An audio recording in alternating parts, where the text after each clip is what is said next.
So, but in her chart, if you look at the midheaven, the midheaven will conjunct the Mercury when she's young. It's going to conjunct the sun. So her decisions to go out in the world, to get a job, to get out of the home, to get her own place, to get her own money, to have things herself so she can be in control, that has a stronger emphasis than what's motivating me.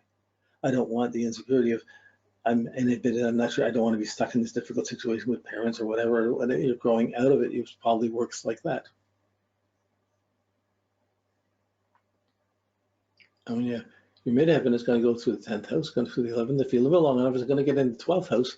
By the time it gets into the 12th house, what are you still working for? Isn't that supposed to be a retirement time or inner time? So these things are going on. The transits are going on in different situations. They can be up or down. They can be doing different things while this is going on. This is an inner voice.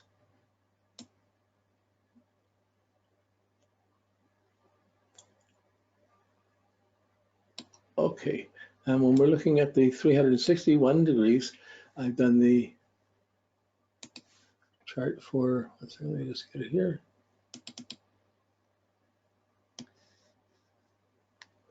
Here's her chart for 2018 to 2020. So I probably should have done 2019, but in 2018, there's her IC's in Aquarius like mine. I have her rising too, but it moves up. It's only this year in August, her progressed IC, August 21st, when it hit the descendant. So that was one of the key sensitive times in the chart. It hit the descendant. Wow. September 3rd, it conjuncted the moon, which is fast. On these ones, it's only about 3 days, 2 to 3 days that this aspect is going to have a pronounced factor. That when it hits the ascendant, the angles, it's changing that day from above or below the horizon to above the horizon. And it's going to be there for half the year. So it's going to be motivated to get out ahead. Then September, it conjuncted the moon. When it moves up, it's going to conjunct the Saturn, conjunct the Venus, and get up to the midheaven by November 18th. So she's going to have an inherent push to try and achieve something, to make her motive expressed in her status, in her career, in her chart. Her inner motivations are going to be trying to impress these areas of the chart. And depending how well it does that, it will affect how well you work with your transits, how confident, how much your inner spirit is working with the outer transits, or if they're going in opposite directions. This stuff we're going to, next classes, when we start with the putting it all together. We've got so much information, we have to cut through all this information to see what's really key. Right now, we're at the last stages of the information. Then it's going to conjunct the sun in December 14th. So it hits the midheaven November 18th. So that's a peak point. Any of these points are great meditation points or sensitive points to take some time to think deeply, to study your chart, to do something, to just take some time to go into it. Go into that degree, go into that moment. Then in December 14th, that hits her sun. Okay, so that's just before the solstice. There's a special point there for her. These are really sensitive points. More significant, the solstices and that are significant points for the world, and they're significant in our chart, but these are much more personal, how we're connected inward. These are more primal nerves. In February, it goes through the 12th house, and in January, so January goes into February, and February 19th, it hits the ascendant. Focus becomes the identity, and then it goes below the horizon, back down to the IC, and it hits the IC, which is the main meditation point or sensitive point of the year in 2020, May 18th.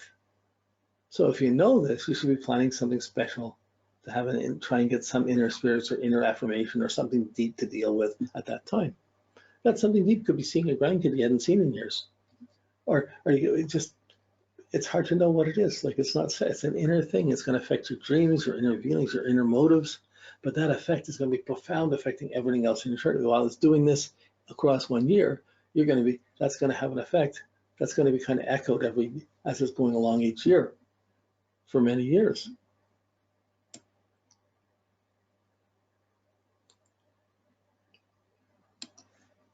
Okay. This is the sort of stuff when you first take astrology, it's only talking about transits and this house and this, I'm doing this and this. It's so mental, you think, I can never do that. That's so boring.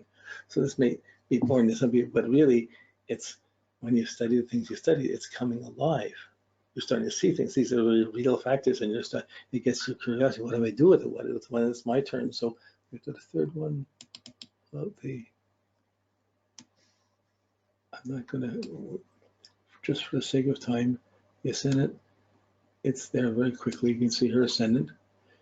Her ascendant mostly has a Sag ascendant, but it's going along. It has one conjunction to the moon in her life, but it has 6 oppositions. It's going to oppose Mercury, Sun, Jupiter, Venus, Pluto, and Uranus. So her identity is going to have those oppositions. It's going to be 1 point of conjunction. So, and she hasn't had that yet. So in 87, it started with her opposition to Mercury. 2003, the opposition to the Sun, her confidence. 2000, so that's from other people, from the setting side of her chart, from responding to other people, her identity is being affected. And 2014, May 7th, it was really a year, either 13 to 15, it opposed to Jupiter, a challenge of understanding, what she's identifying to. 2021 hits the moon. That's a big point. That's the one time of her identity where she's trying to figure, where do I want to live? What do I want to do with something with kids, something with her identification to family, to kids, to mom, and it'll come up, but it's affecting one's inner attitude of one's identity. Okay, then it's going to go on like, so that's the ascendant. There's the descendant one where it comes up, and you'll see the same thing with the conjunctions on the other side. They're responding to other people. So by the time you're married and you got kids, you got your family, you got your mother and father, you got your mother-in-law and father. So it's hard. You got the kids. There's all kinds of, and if they're married and they get kids, you start to get really a lot of things that can be happening around that moon, or any one of them could trigger it off. But that's the ascendant. So progressions kind of happen to you more than you're trying to make them happen. How am I going to do it? It's more like, I wonder what this is going to be, what this is. You're wondering about it. You're getting a sense of it by the planets involved. So when we come down to the IC again, here's the IC in Scorpio with Aries, motivated to be impulsive, never sit still. Oh, got to do something. She has Saturn right at the beginning of the IC. So where I had Venus, she had Saturn come in her second year. IC had Saturn. So there was certainly some restrictions or some defining moments in the first couple of years of her life that affected her motivation and her sense of security and what she could do or can't do. Saturn and Aries is stop-start. Anyway, it's not the most comfortable place for Saturn and Aries, so it could be something with her dad. But it would affect her deeply, personally, her own motivation. It moves along so that first couple of years, weaker years, difficult years, restrictive years. She might have been delayed in what she could do. That's the Saturn. But anyways, it's reinforcing the puzzles you have in the natal chart. It's bringing them up to the surface. So that Saturn squares the Mercury. You know, it doesn't hit anything else. So not really that badly affected.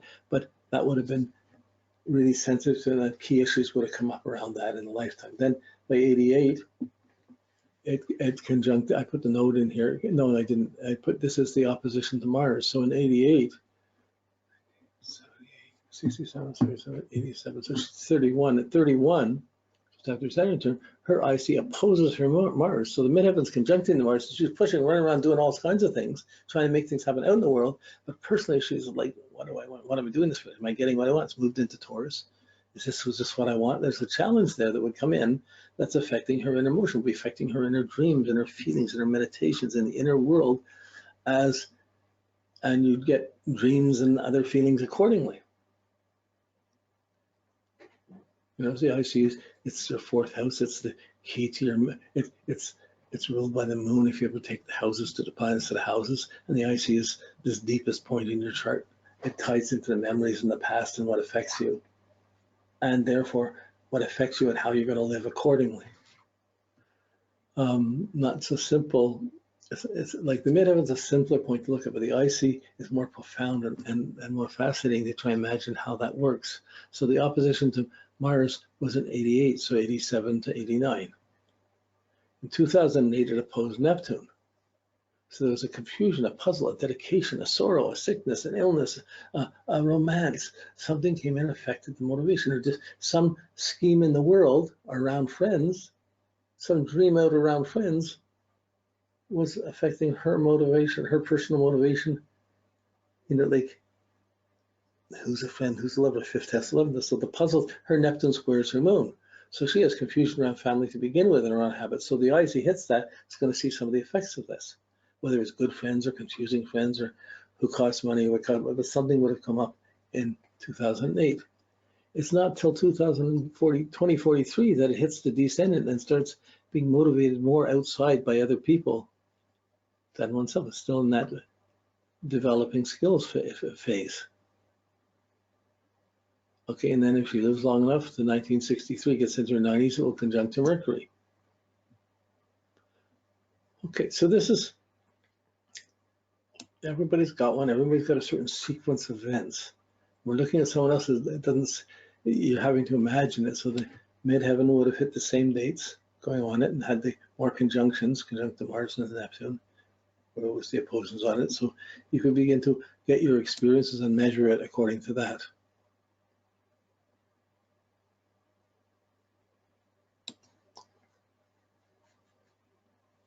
Okay, so when we look at her 361 degrees IC across the year, her IC's in Gemini, and it starts, oops, get this one out of here, pull this one in.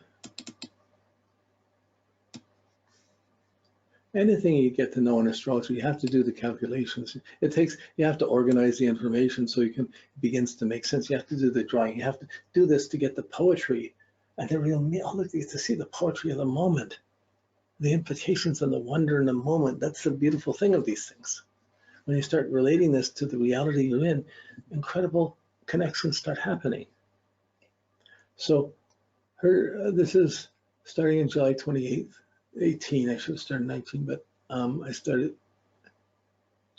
18. Okay, so it starts in July in Gemini, in August and it was right there. It's a 1.5 degrees Gemini, so it's going to go from 1.5 to 2.5. So it's going across 2 degrees in that 1 year, half and half. But then hits the descendant, August 15th. What's today's date? No, we're the 24th, but just last week was her real sensitive point. I see hitting her sun. It would happen every year, just a day earlier. But this, the motivation about one's goals and how motivates it, you're trying to get your goals to work. The motivation is becoming sensitive to the goals. And it's also bringing a certain agenda of what you're supposed to be motivated by the symbol of the degree. And it's trying to impress that degree on the sun and bring that energy up. So that was a good meditation point. Then it goes up to the midheaven, November 30th. There's the next one. That's a peak point. So if the IC is on the midheaven, it's opposite. Maybe there's a special function you have, or maybe you just do another meditation around it. But that's often more out in the world, something you do special out in the world. You're motivated to do something outside. Then it hits the ascendant, February 13th. So it comes down. It conjuncts the moon in April 10th, 2020. So these are the dates ahead. And what hits the IC, the most deepest point, from May 30th, 2020. So the year before might have been May 30th. We started after. So, oh, maybe I got it here.